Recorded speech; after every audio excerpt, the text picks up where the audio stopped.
Mga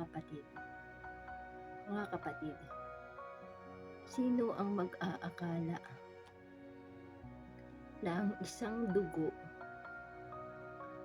simpleng dugo ay magiging bata at yung bata ay magiging matanda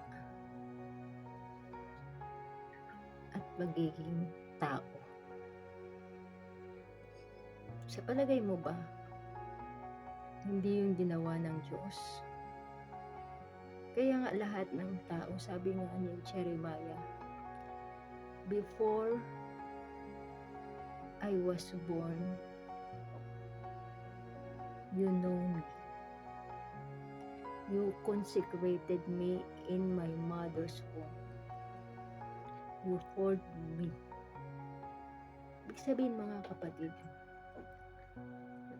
yung dugo pa lang tayo doon sa tiyan, di ba pinanganak tayo, napunta tayo sa tiyan ng nanay natin, dugo tayo. Tapos nagkaroon tayo ng balat, nagkaroon tayo ng hininga, nagkaroon tayo ng buto, mata. Sa palagay mo ba, kung may dugo ka ngayon na hawak, may hawak ang dugo, sa palagay mo ba magiging bata yun?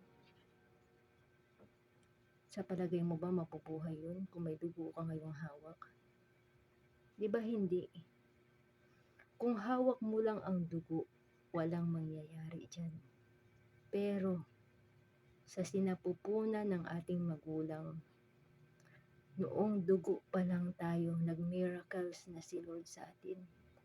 Ginawan ka na ng parte ng katawan mo. Ginawan ka ng utak ng Diyos, ginawan ka ng puso ng Diyos, ginawan ka ng mata ng Diyos, ginawan ka ng bibig ng Diyos.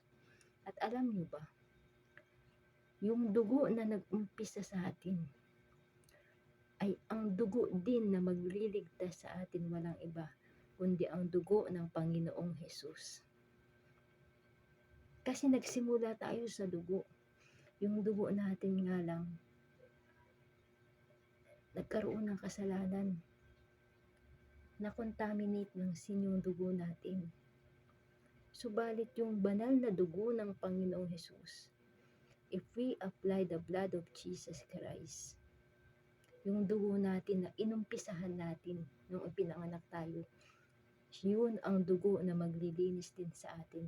Yung dugo mismo ng Panginoong Hesus ang maglilinis sa atin. And right now, I apply the blood of Jesus Christ to our life to become victorious, to become conqueror, because our blood begins with the blood of Jesus Christ. God bless.